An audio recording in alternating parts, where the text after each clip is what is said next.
Ya, daripada terkena penyakit itu, menurut saya solusi yang menekan penyebaran HIV atau AIDS adalah menikah bagi anak muda dan berpoligami bagi yang sudah menikah. Pernyataan seorang pejabat tinggi dalam menyoroti tren kenaikan kasus HIV di wilayahnya.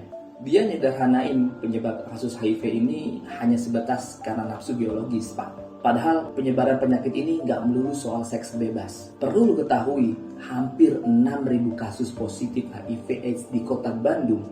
11% diantaranya adalah ibu rumah tangga. Kenapa bisa ibu rumah tangga terjangkit HIV? Tanpa sepengetahuan istri, banyak para suami yang jajan di luar tanpa alat pengaman. Jadi, sependek pemikiran Pak Wagub ini, solusi pencegahan infeksi HIV pada ibu rumah tangga terletak pada perempuan. Jadi kalau nggak mau kena HIV, perempuan harus rela dipoligami sama suaminya. Sungguh sangat brilian. Kenapa gue nggak kepikiran ya? Yaudah sampai sini aja videonya, Pak. Gue mau nyari bini lagi supaya nggak kena HIV. Gokil emang pemikiran Pak UU ini. Padahal penyebaran HIV nggak sesederhana itu. Dan pencegahannya pun jauh lebih sulit, Pak. Apalagi di Indonesia, negara yang menjunjung tinggi adab dan nilai-nilai religi. Apa tantangan terberat untuk pencegahan penularan HIV di Indonesia? Jawabannya udah pasti soal stigma, Pak. Stigma adalah pandangan negatif yang diterima seseorang dari lingkungannya. Nah, di video ini gue mau ngebahas hebohnya data penyebaran HIV AIDS di kota Bandung. Apa iya ratusan mahasiswa di sana positif HIV? Seperti yang beberapa lalu heboh diberitain. Ditambah ada kasus oknum yang sengaja nyebarin HIV dikaitin sama banyaknya kasus positif di wilayah itu. Sampai stigma yang berkembang di masyarakat Indonesia dalam upaya pencegahan virus ini. Bersama Pujo Velani, kita ulas di video berikut ini.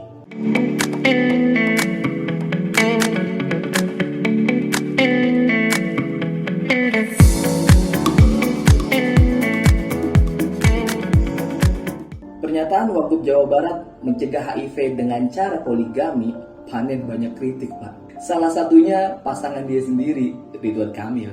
Gubernur Jawa Barat sendiri nggak setuju sama pernyataan wakilnya soal poligami dan nikah muda, Pak. Padahal salah satu cara mencegah HIV adalah dengan setia sama satu pasangan.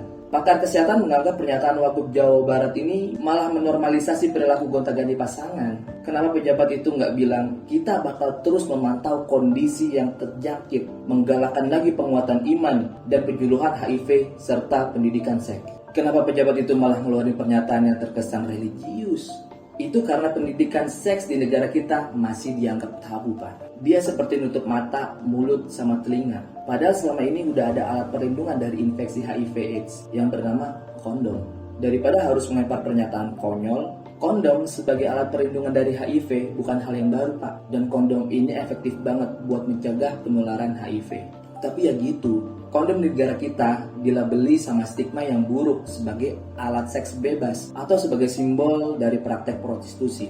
Selain buat pencegahan penularan HIV, fungsi utama dari kondom ini kan sebagai alat kontrasepsi buat keluarga berencana. Lagi-lagi karena stigma tadi, banyak masyarakat yang menilai benda ini nih deket banget sama yang namanya perzinahan. Malah keberadaannya seolah-olah menjadi haram. Seringkali kondom ini jadi sasaran razia yang dilakukan sama para pejabat di wilayahnya. Contohnya kayak razia kondom di Makassar, Pak. Itu atas perizinan dari wali kotanya. Maksudnya buat ngebatasi akses kondom ke pengguna yang di bawah umur. Bahkan razia kondom udah kayak jadi agenda yang rutin banget dilakuin. Apalagi waktu perayaan Valentine. Mohon maaf nih, Pak. Kalau nggak ada kondom pun, orang tuh masih bisa ngumpul di mana aja dan kapan aja. Dan mohon maaf sekali lagi nih, Pak.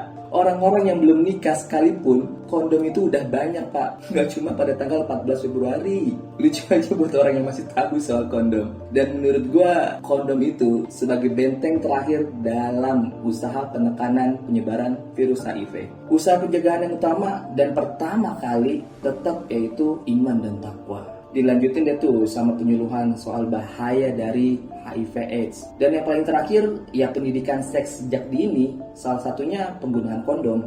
Ngomongin kondom jadi panjang amat ya. Oke, kita balik lagi ke persoalan HIV yang terjadi di Kota Bandung tadi. Minggu ini lagi rame-ramenya informasi soal ratusan mahasiswa di Bandung yang positif terkena HIV. Ada laporan media yang disebar beberapa orang di media sosial menyebutkan per Desember 2021 ada sekitar 12 ribuan kasus HIV dan mahasiswa menyumbang sebanyak 7% dari angka tersebut. Informasi ini terang aja bikin panik masyarakat, Pak. Ditambah pernyataan yang teramat jenius dari Wagub Jawa Barat yang bikin kita tambah heboh lagi. Perlu dilurusin bahwa informasi itu tuh nggak bener, Pak. Datanya bener, tapi penyampaiannya aja yang nggak bener, Pak. Biasalah gara-gara judul berita yang clickbait sama isi yang gak sesuai akhirnya bikin salah persepsi. Jadi intinya 7%-nya yaitu 414 kasus HIV mahasiswa di Kota Bandung adalah akumulasi data selama 30 tahun. Dari tahun 1991 sampai 2021. Bukannya data dalam 1 tahun ya, garis bawah itu. Gue nemuin beberapa postingan di forum soal penyebaran HIV di kalangan mahasiswa Bandung. Postingan itu ngebahas soal oknum yang sengaja nyebarin virus ini. Jadi ceritanya ada salah satu cewek alumni Universitas Negeri di Bandung. Cewek ini pendidikannya S1, Pak, dan milik kerja sebagai PSK. Intinya dia punya akun Twitter open BO, kayaknya sih akun beneran, Pak. Banyak aktivitas open BO dan foto-fotonya diupload di Twitter. Berarti lu lihat foto Google-nya dong, Jo? Ya mau gimana lagi, kan buat riset konten, ya kan?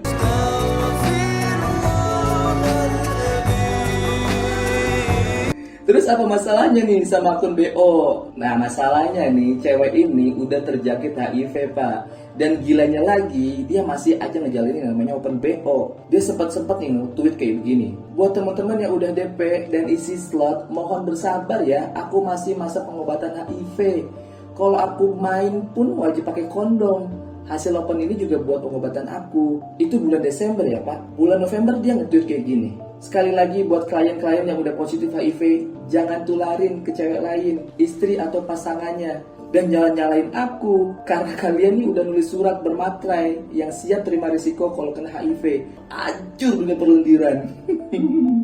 Gue sempet sanksi sama akunnya. Real akun apa cuma drama doang. Tapi gue lihat netizen Twitter udah rame sih di lapaknya. Kemungkinan sih benar. Ini ngeri, Pak. Orang-orang yang udah terpapar HIV biasanya udah kecanduan yang namanya seks, atau dia ngelakuin seks sebagai pekerjaannya. Beberapa orang mungkin bisa berhenti, mulai hidup sehat dan minum obat tiap hari biar menghambat penyebaran virus tersebut. Tapi beberapa orang yang kayak kasus Nana masih terus ngelakuin itu. Orang-orang yang gak mau berhenti ngelakuin seks bebas karena itulah pekerjaannya. Atau orang-orang yang sengaja nularin buat nambah temen sependeritaan karena dia tahu kematian ada di depan mata. Bayangin nih, kalau satu cewek aja nerima 10 pelanggan, 10 pelanggan ini tertular HIV, terus nularin lagi ke istrinya. Istri mereka hamil, nularin lagi ke anak mereka. Belum lagi kalau para pelanggan ini open BO lagi ke cewek lain. Gitu aja terus, sampai Upin Ipin nikah sama Dora the Explorer. Asal kalian tahu, kelompok mahasiswa bukanlah penyumbang tertinggi dari kasus HIV atau AIDS di Indonesia, tapi ibu rumah tangga, men. Jadi, poligami solusinya. Why the fuck you lying? Why? Prostitusi emang dilarang di negara ini, tapi kan penegakannya nggak mungkin bisa terjangkau sampai lapisan masyarakat paling kecil, Pak. Ini baru penyebaran HIV lewat hubungan seks. Masalahnya penyebaran HIV nggak cuma soal hubungan seks, Pak. Bisa juga karena penggunaan jarum suntik yang bergantian, atau penderita HIV karena diturunin dari orang tuanya. Terus gimana lagi pencegahan lanjutan biar gak menyebar? Yaitu tadi, yang utama mendekatkan diri sama Tuhan dan ingat kalau zina itu dosa, men. Sering-sering pemerintah daerah untuk menyuluhin bahayanya HIV dan pendidikan seks untuk remaja. Kalau otot lu tetap gak kuat nih, benteng terakhirnya ya gunain kondom lah. HIV emang gak bisa disembuhin, Pak, tapi ada obat untuk memperlambat virus ini. Ada obat yang namanya PrF. Obat ini buat orang negatif HIV, Pak, yang suka jajan gak pakai pengaman, atau para pekerja seks itu sendiri. Karena obat ini mampu memproteksi tubuh sebesar 92% dari HIV jika diminum tiap hari. Ada juga obat PEP, pengobatan jangka pendek buat orang yang pernah terpapar HIV dalam 72 jam terakhir. Ketika divonis positif, maka jalan terakhirnya yaitu adalah terapi ARV. Obat ini nggak menyembuhkan, tapi memperlambat perkembangan virus tadi, Pak. Upaya pencegahan berbasis sains kayak gini nih yang harusnya dikedepanin pejabat publik. Upaya ini jelas lebih efektif nih, Pak, buat mencegah penularan HIV tersebut. Ketimbang jadi konyol pejabat publik saat ngusulin pernikahan dini lah, poligami lah, alat buat mencegah HIV, kondom malah dirazia. Lu tahu nggak tradisi manusia bumi yang gak lekang sama waktu dan zaman? Jawabannya adalah seks. Suka nggak suka, seks itu kebutuhan manusia, Pak. Jangan lupain itu. Tetap aja, lu harus pada tempatnya dan sesuai dengan norma. Jadi, jangan salahin alatnya, tapi salahinlah manusianya. Jangan razia kondomnya, tapi razialah pola pikirnya yang sakit ini. Buat yang udah terjangkit, nah ini nih pentingnya.